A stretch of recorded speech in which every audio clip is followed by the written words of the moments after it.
بسم الله الرحمن الرحيم إن الحمد لله نحمده ونستعينه ونستغفره ونعوذ به من شرور أنفسنا وسيئات أعمالنا من يهده الله فلا مضل له ومن يضلل فلا هادي له أشهد أن لا إله إلا الله وحده لا شريك له وأشهد أن محمدا عبده ورسوله وصفيه من خلقه وخليله صلوات الله عليه وعلى آله وصحابته ومن سار على نهجه إلى يوم القيامة أما بعد فيا أيها المسلمون أوصيكم ونفسي بتقوى الله وطاعته لعلكم تفلحون فقال تعالى يا أيها الذين آمنوا اتقوا الله حق تقاته ولا تموتن إلا وأنتم مسلمون وقال يا أيها الذين آمنوا اتقوا الله ولتنظر نفس ما قدمت لغد واتقوا الله إن الله خبير بما تعملون وقال يا أيها الناس اتقوا ربكم الذي خلقكم من نفس واحدة وخلق منها زوجها وبث منهما رجالا كثيرا ونساء واتقوا الله الذي تساءلون به والأرحام إن الله كان عليكم رقيبا.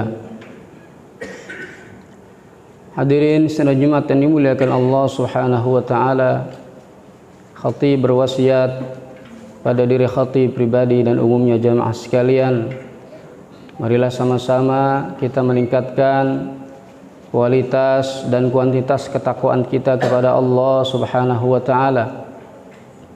Karena dengan takwa Allah Subhanahu wa taala akan memberikan jalan keluar. Dengan takwa Allah Subhanahu wa taala akan memberikan rizki dari arah yang tidak disangka-sangka. Sebagaimana janjinya di dalam Al-Qur'an, a'udzu billahi minasyaitonir rajim, wa may yattaqillaha yaj'al lahu makhraja wa yarzuqhu min haitsu la yahtasib. Dan barang siapa bertakwa kepada Allah, maka dia akan jadikan jalan keluar dan dia akan berikan rizki kepadanya dari arah yang tidak disangka-sangka. Hadirin sidang Jumat yang dimuliakan Allah Subhanahu wa taala, Syekhul Islam Ibnu Taimiyah mengatakan tentang istiqamah bahwa inna min a'dhalil karamah luzumul istiqamah. Sungguhnya karamah yang paling agung yang diberikan seorang hamba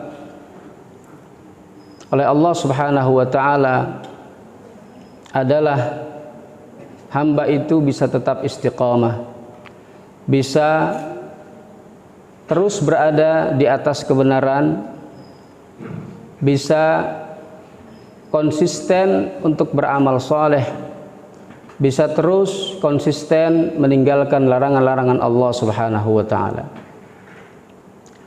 Oleh karenanya Ibnu Rajab Al-Hambali mengatakan tentang istiqamah bahwa istiqamah adalah sulukus siratil mustaqim, meniti jalan yang lurus. Dan ini sesungguhnya setiap hari kita minta kepada Allah Subhanahu wa taala, setiap kita akan salat atau setiap kita melaksanakan salat. Dalam surat Al-Fatihah kita meminta kepada Allah, ihdinas siratal mustaqim, tunjukilah kami jalan yang lurus. Tunjukilah kami jalan istiqamah. Hadirin dimuliakan Allah, tentu perkara istiqamah bukan perkara yang mudah.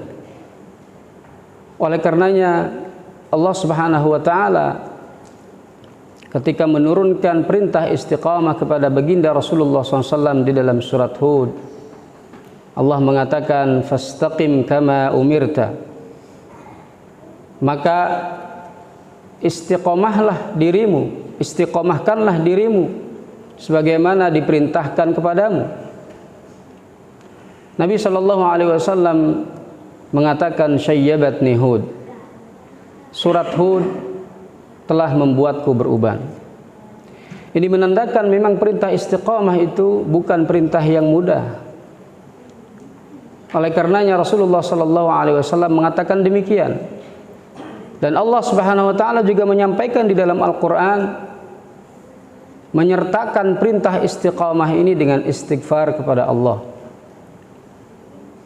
fastaqimu ilaihi wastaghfiruh, maka istiqamahkanlah dirimu dan beristighfarlah kepadanya, mintalah ampun kepada Allah Subhanahu wa taala, karena tentu manusia tidak luput dari salah dan dosa. Oleh karenanya jamaah Jumat ini muliakan Allah Subhanahu wa taala, istiqamah ini adalah perintah dari Allah Subhanahu wa taala.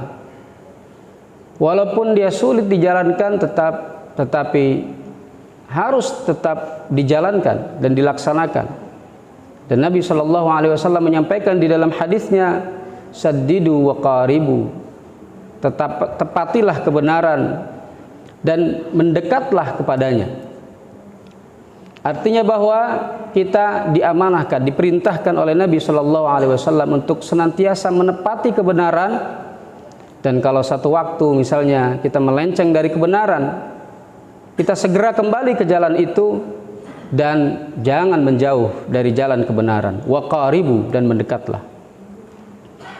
Oleh karenanya, agar kita bisa istiqamah di jalan Allah Subhanahu wa taala, paling tidak ada 4 hal yang ingin khatib sampaikan pada kesempatan yang berharga ini. Pertama adalah mengikhlaskan niat karena Allah Subhanahu wa taala.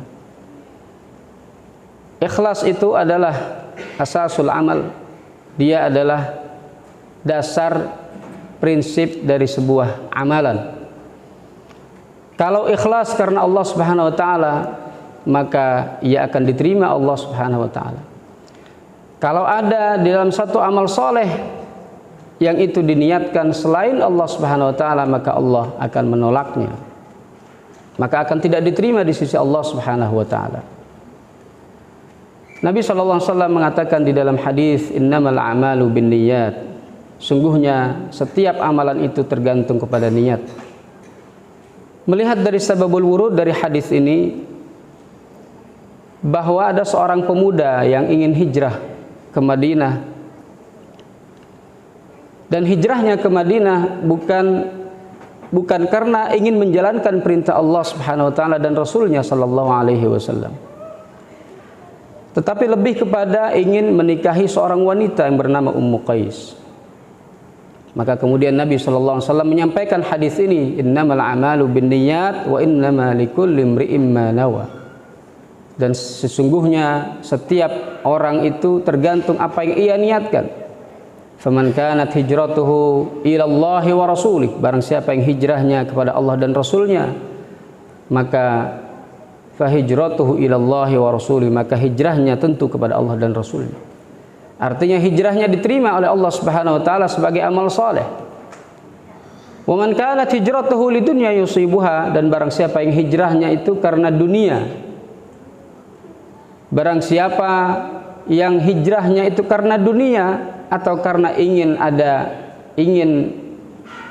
atau menginginkan seorang wanita yang ingin ia nikahi, aw imra'atin yankihuha fahijratuhu ila ma hajara ilaihi, maka hijrahnya kepada apa yang ia tuju. Jamaah Jumat yang dimuliakan Allah Subhanahu wa taala, dalam setiap amal saleh yang kita lakukan, marilah kita menjauhi unsur-unsur atau faktor-faktor yang membuat kita tidak ikhlas. Hal terkecil yang biasa muncul dalam setiap kita beramal, dalam setiap kita melakukan kebaikan adalah riya.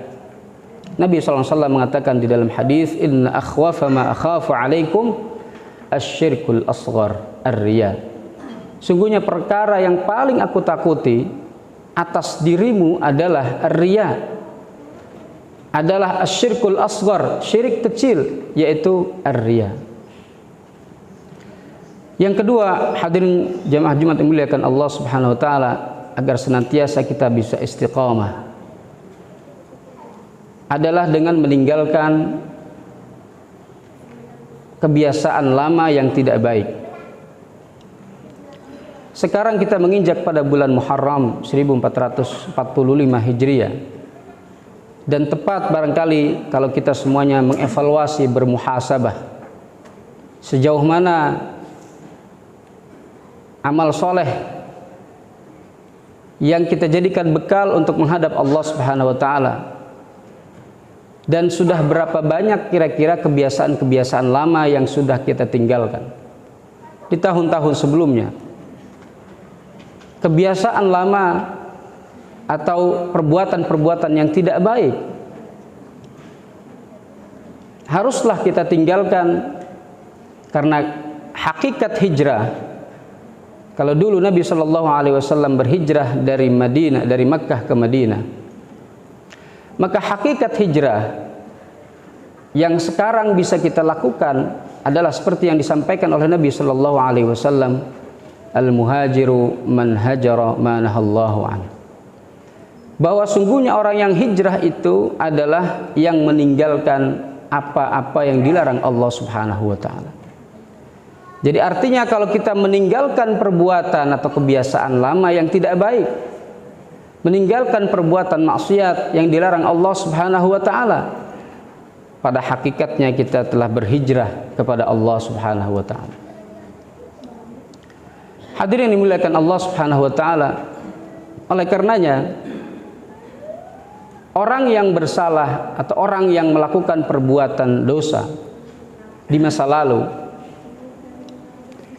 pasti akan diampuni oleh Allah Subhanahu wa taala kalau dia beristighfar, minta ampun kepada Allah Subhanahu wa taala, dan tidak menceritakan perbuatan buruk itu kepada orang lain. Nabi sallallahu alaihi wasallam menyatakan di dalam hadis, kullu ummati mu'afa, setiap umatku akan dimaafkan, akan diselamatkan, dimaafkan dari kesalahan-kesalahannya yang dilakukan, illal mujahirin, kata Nabi, kecuali orang-orang yang terang-terangan dalam berbuat dosa dan kesalahan. Termasuk orang yang terang-terangan dalam berbuat dosa dan kesalahan itu adalah di malam harinya dia bermaksiat, di pagi harinya dia ceritakan kemaksiatan atau dosa itu kepada temannya. Padahal Allah Subhanahu wa taala sudah menutup aibnya. Kalau saja dia tidak bercerita dan dia meminta ampun kepada Allah Subhanahu wa taala, Allah tutup aibnya dan Allah selamatkan dia dari dosa itu. Hadirin yang dimuliakan Allah Subhanahu wa taala, yang berikutnya agar kita bisa istiqamah adalah mencari lingkungan yang baik. Lingkungan atau teman yang baik tentunya akan mendukung kita untuk senantiasa berada di dalam ketaatan kepada Allah Subhanahu wa taala.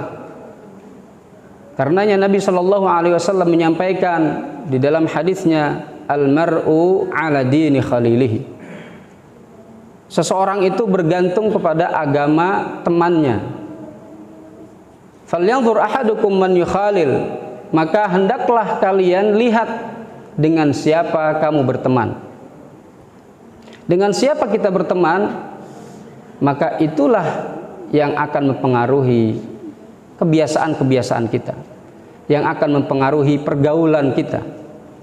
Oleh karenanya Allah Subhanahu wa taala menyampaikan di dalam Al-Qur'an, ya ayyuhalladzina amanu taqullaha wa kunu ma'as shadiqin. Hai orang-orang yang beriman, bertakwalah kepada Allah dan bersamalah selalu dengan orang-orang yang benar. Wa kunu ma'as shadiqin, bersamalah selalu dengan orang-orang yang lurus, orang-orang yang baik, orang-orang yang benar imannya. Karenanya hadirin dimuliakan Allah, Nabi sallallahu alaihi wasallam mengumpamakan teman yang baik itu, al-jalisus salih, itu seperti hamilul misk, seperti penjual minyak wangi. Kalau penjual minyak wangi kita dekat-dekat kepadanya, paling tidak kita akan mencium bau yang wangi, minyak wangi, atau kita mendapatkan satu tetes, dua tetes dari minyak wangi itu.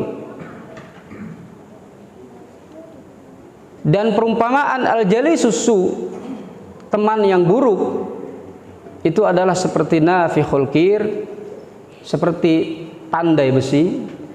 Kalau kita dekat-dekat ke tukang pandai besi, minimal kita mencium bau keringat, atau lebih jauh dari itu kita akan terluka bakar dan lain sebagainya. Hadirin dimuliakan Allah Subhanahu wa taala, oleh karenanya teman dan lingkungan yang baik harus senantiasa kita cari. Harus senantiasa kita dekati. Karena itulah salah satu yang akan menyelamatkan kita di dunia dan di akhirat. Yang keempat, hadirin dimuliakan Allah Subhanahu wa taala, supaya kita bisa istiqamah, kita harus memperbanyak doa kepada Allah Subhanahu wa taala. Karena doa adalah silahul mukminin, senjata orang-orang beriman. Dan doa itu adalah mukhul ibadah. Intinya ibadah itu adalah doa. Karenanya Nabi Muhammad SAW menyampaikan di dalam sebuah hadis bahwa sesungguhnya hati manusia itu dalam genggaman Ar-Rahman. Inna qulubal ibad baina asbu'aini min asabi Ar-Rahman. Sungguhnya hati manusia itu dalam genggaman Ar-Rahman, dalam genggaman Allah Subhanahu wa taala. Yuqallibuha kaifa yasha. Allah membolak-balikkan hati itu sekehendaknya. Maka kadang ada manusia yang taat di malam hari, di pagi harinya maksiat. Yang beriman di malam hari, pagi harinya maksiat. Di pagi harinya beriman, malam harinya bermaksiat.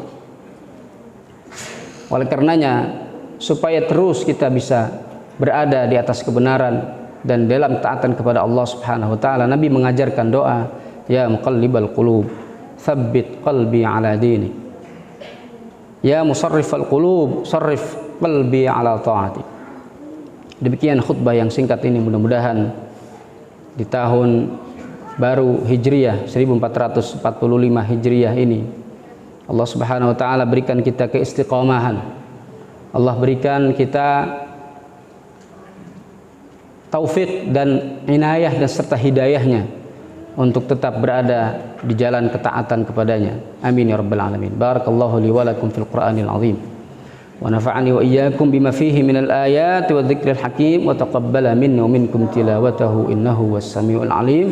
Aqulu qawli hadza wa astaghfirullah li wa lakum wa lisairil muslimin wal muslimat fastaghfiruhu innahu huwal ghafurur rahim.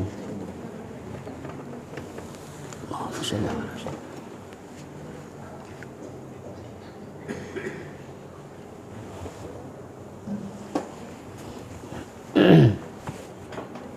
Alhamdulillahi rabbil alamin wa bihi nasta'inu ala umuri dunya waddin.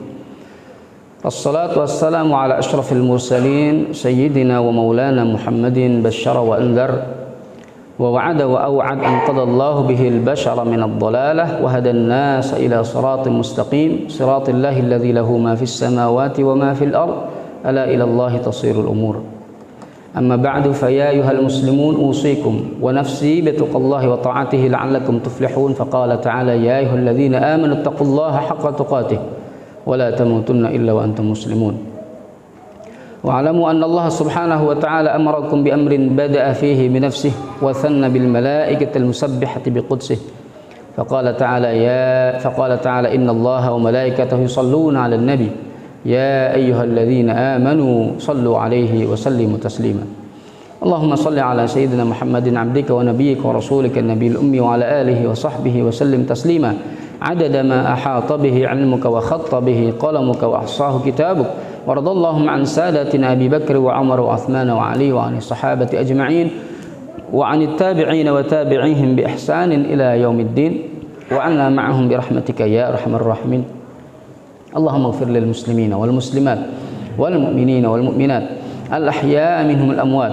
إنك سميع قريب مجيب الدعوات ويا قاضي الحاجات ربنا هب لنا من أزواجنا وذرياتنا قرة أعين واجعلنا للمتقين إماما اللهم أعز الإسلام والمسلمين وأذل الشرك والمشركين وأعلي كلمتك إلى يوم الدين ودمر أعداءك أعداء الدين اللهم انصرنا والمسلمين واحفظنا والمسلمين واكفنا وإياهم شر مصائب الدنيا والدين واكشف عنا وعن جميع المسلمين البلاء والوباء والغلاء والزلازل والشدائد والمحن والفتن ما ظهر منها وما بطن عن بلدنا إندونيسيا خاصة وعن بلدان المسلمين عامة ربنا آتنا في الدنيا حسنة وفي الآخرة حسنة وقنا عذاب النار عباد الله إن الله يأمر بالعدل والإحسان وإيتاء ذي القربى وينهى عن الفحشاء والمنكر والبغي يعظكم لعلكم تذكرون فاذكروا الله العظيم يذكركم واشكروه على نعمه يزدكم واسألوه من فضله يعطكم ولذكر الله أجل وأكبر والله يعلم ما تصنعون أقيموا الصلاة